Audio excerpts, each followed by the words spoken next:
ദൈവത്തിന് സ്തോത്രം. പ്രഭാതമന്നയിലേക്ക് ഏവർക്കും സ്വാഗതം. ഈ പ്രഭാതത്തിലും തിരുവചനത്തിലൂടെ ദൈവം നമ്മോട് ഇടപെടുകയും ദൈവത്തിൻ്റെ ആത്മാവ് നമ്മെ ബലപ്പെടുത്തുകയും ചെയ്യട്ടെ.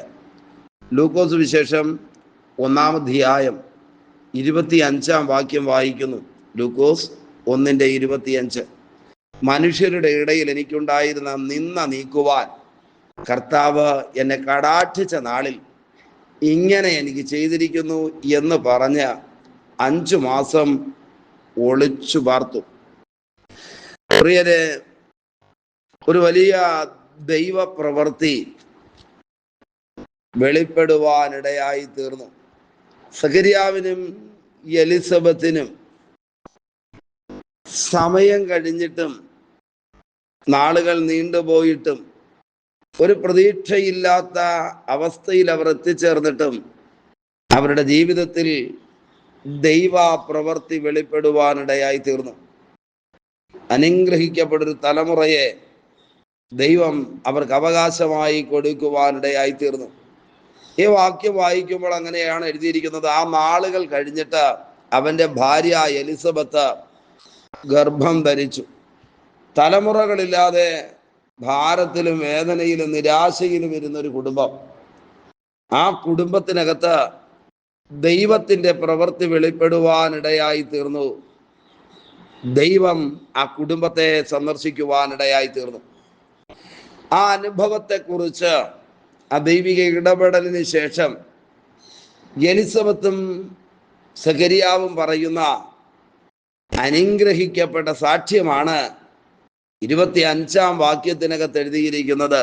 അങ്ങനെയാണെങ്കിൽ പ്രിയരെ, പ്രാർത്ഥിക്കുന്ന വിഷയത്തിനകത്ത് പ്രവർത്തിക്കുന്ന ദൈവത്തിൻ്റെ കരത്തെ ഈ വാക്യത്തിനകത്ത് കാണുവാനായി കഴിയും.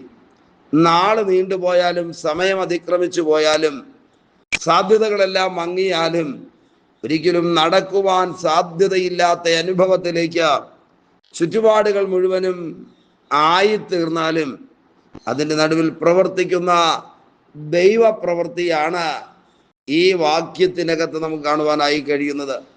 ഇവിടെ എലിസബത്ത് പറയുന്നത് മനുഷ്യരുടെ ഇടയിൽ എനിക്കുണ്ടായിരുന്ന നിന്ന. അപ്പോൾ പ്രാർത്ഥനാ വിഷയത്തിന് മറുപടി ലഭിക്കാതെ സമയം നീണ്ടുപോയപ്പോൾ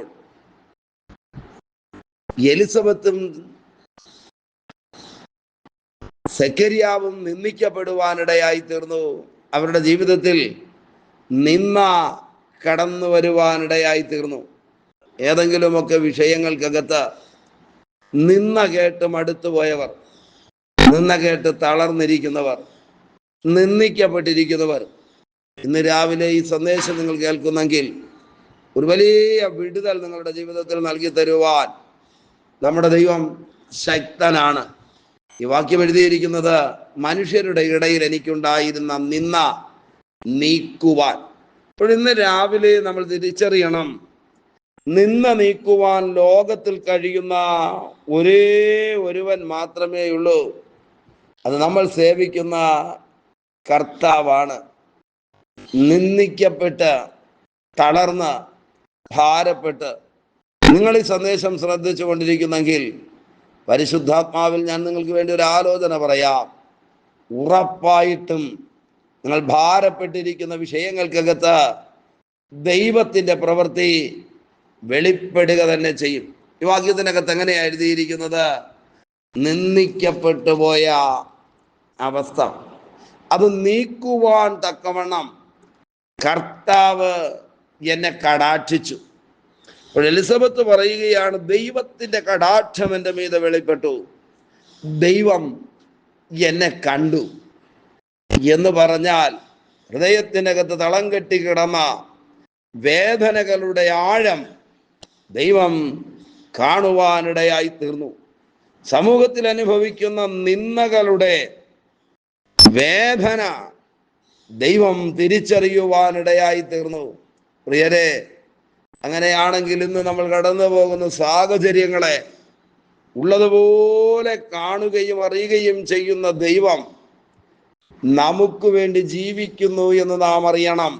ഈ വാക്യം എങ്ങനെയാ എഴുതിയിരിക്കുന്നത്? നീണ്ട നാളുകളിൽ തലമുറകളുമായുള്ള വിഷയത്തിനകത്ത് എലിസബത്തും സഖരിയാവും നിന്ദിക്കപ്പെടുവാനിടയായി തീർന്നു. പലപ്പോഴും അവരുടെ ജീവിതം വേദനാജനകമായി തീർന്നു. എന്നാൽ ആ നിന്ന നീക്കുവാൻ കർത്താവ് ഞങ്ങളെ കടാക്ഷിച്ചു. ഈ സന്ദേശം നിങ്ങൾ ശ്രദ്ധിച്ചു കൊണ്ടിരിക്കുമ്പോൾ തന്നെ വചനത്തിന്റെ ശക്തി ഓരോരുത്തരുടെ ജീവിതങ്ങളിലും പാഞ്ഞിറങ്ങട്ടെ. നിന്ന നീക്കുവാൻ തക്കവണ്ണം ദൈവം കടാക്ഷിക്കുന്ന പ്രഭാതമായി തീരട്ടെ. എത്ര പഴക്കമുള്ളതാണെങ്കിലും എത്ര വലുതാണെങ്കിലും ആ നിന്നയെ ഉരുട്ടിക്കളയുവാൻ, നിന്നയെ നീക്കിക്കളയുവാൻ കരുത്തുള്ള ദൈവത്തിന്റെ കരം ഇന്ന് പ്രഭാതത്തിൽ ഈ സന്ദേശം കേട്ടുകൊണ്ടിരിക്കുന്ന ചിലർക്ക് വേണ്ടി വെളിപ്പെടുന്ന പ്രഭാതമാണ്. ഇവിടെ എഴുതിയിരിക്കുന്നത്, നിന്ന നീക്കിക്കളയുവാൻ തക്കവണ്ണം എന്നെ കടാക്ഷിച്ച നാളിൽ.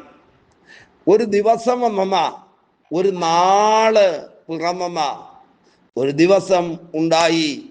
ദൈവം കടാക്ഷിച്ചൊരു നാളുണ്ടായി. ആമേൻ. അങ്ങനെയാണെങ്കിൽ ബൈബിൾ പറയുന്നു, എല്ലാറ്റിനും ഒരു സമയമുണ്ട്. തകരുവാനും വേദനിക്കുവാനും കരയുവാനും ഞെരുങ്ങുവാനും ബുദ്ധിമുട്ടുവാനും ഒക്കെ ഒരു സമയമുണ്ട്. എന്നും അത് തന്നെ തുടരുമെന്നല്ല.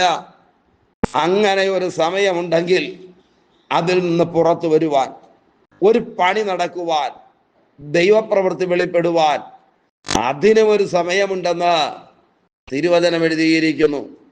ഈ പ്രഭാതത്തിൽ ഈ സന്ദേശം കേട്ടുകൊണ്ടിരിക്കുമ്പോൾ തന്നെ ദൈവകരങ്ങളിലേക്ക് ഏൽപ്പിച്ചു കൊടുക്കാമോ? ദൈവപ്രവൃത്തിയുടെ നാളുകളിലേക്ക് നമ്മൾ അടുത്തുകൊണ്ടിരിക്കുകയാണ്. ദൈവം നമ്മോട് പറഞ്ഞ വാഗ്ദത്തങ്ങളുടെ നിവർത്തീകരണം നടക്കേണ്ടുന്ന സമയം ജീവിതത്തിൽ വന്നെത്തിയിരിക്കുകയാണ്. ദൈവത്തിന്റെ പ്രവൃത്തിയുടെ മാധുര്യത അനുഭവിക്കുവാൻ കഴിയുന്ന നാളുകൾ ജീവിതത്തിൽ ആസന്നമായിരിക്കുകയാണ്. എലിസബത്തിന്റെയും സഖരിയാവിന്റെയും ജീവിതത്തിൽ അങ്ങനെ ഒരു നാൾ വരുവാനിടയായി തീർന്നു. നിന്ന ദൈവം കടാക്ഷിച്ച നാള് എന്നിട്ട് എഴുതിയിരിക്കുകയാ, ആ നാളിൽ കർത്താവ് എനിക്ക് ഇങ്ങനെ ചെയ്തിരിക്കുന്നു എന്ന് പറഞ്ഞ്. അപ്പോൾ ദൈവം കടാക്ഷിക്കുന്ന നാളിൽ ദൈവം എനിക്ക് ഇങ്ങനെ ചെയ്തു എന്ന് പറയത്തക്ക നിലയിൽ വലിയ സാക്ഷ്യങ്ങൾ ജീവിതത്തിൽ ഉണ്ടാകും. വലിയ ദൈവപ്രവർത്തികൾ വെളിപ്പെടുവാനായി ഇടയായിത്തീരും. സഖരിയാവും എലിസബത്തും മറ്റുള്ളവരോട് വിളിച്ചു പറഞ്ഞു, ദൈവം ഞങ്ങളെ കടാക്ഷിച്ച നാളിൽ ഇങ്ങനെയൊക്കെ സംഭവിച്ചു എന്ന് അവരുടെ ജീവിതത്തിൽ നടന്ന ദൈവപ്രവർത്തികളെ നിരത്തി വച്ച് വർണ്ണിക്കുകയാണ്.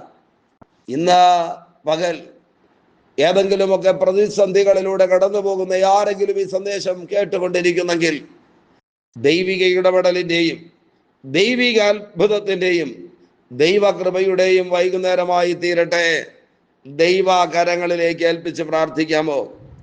ഈ പ്രഭാതത്തിൽ പ്രാർത്ഥിക്കുന്ന വിഷയങ്ങൾ നിന്ദാകരമായ അനുഭവങ്ങളിലൂടെയാണ് കടന്നു പോകുന്നതെങ്കിലും അതിനെ മധുരവും ശ്രേഷ്ഠവുമാക്കി തീർക്കുന്ന ദൈവത്തിന്റെ പ്രവൃത്തി ഓരോ ഭവനങ്ങൾക്കകത്തും വെളിപ്പെടട്ടെ. നമുക്ക് പ്രാർത്ഥിക്കാമോ ഈ ദിവസത്തിന്റെ അനുഗ്രഹത്തിന് വേണ്ടി?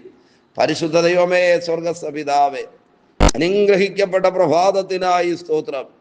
ഈ സന്ദേശം ശ്രദ്ധിച്ചുകൊണ്ട് പ്രാർത്ഥിക്കുന്ന മുഴുവൻ പേരെയും ദൈവം അനുഗ്രഹിക്കണമേ. പൊന്നുകരങ്ങളിൽ വഹിക്കും അധികാരമുള്ള യേശുവിന്റെ നാമത്തിൽ പിതാവേ, ആമേൻ, ആമേൻ. Okay, God bless you. ദൈവമായ കർത്താവ് എല്ലാവരെയും ധാരാളമായി അനുഗ്രഹിക്കട്ടെ. ആമേൻ, ആമേൻ.